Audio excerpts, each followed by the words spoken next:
Hi guys, welcome back to my channel. It's your girl Leilani Love. As you can see, I'm hyped because I feel like I haven't made a hair video in so long. Excuse my dancing, but let's get into this wig that we're making today. So I've already sewn on the hair. This is, I believe, 8-inch hair. This is the purple box of the short doobie hair. I forget what brand, but it's the one that comes in a purple box.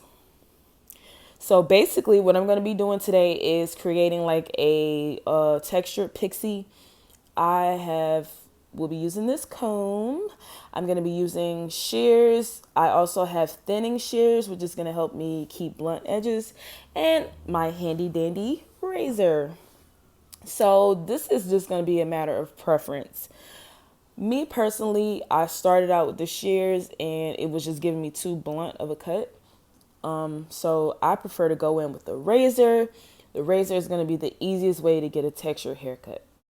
So what I'm doing is basically going in and shaping the hair exactly how I want it to be.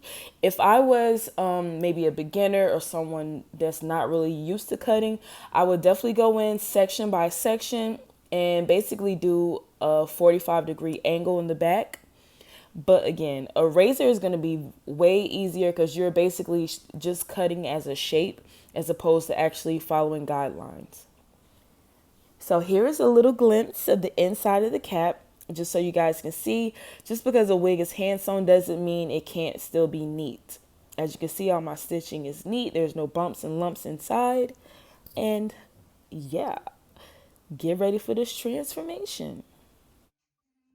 Don't go chasing waterfalls. Listen to the rhythms and the lyrics that you used to.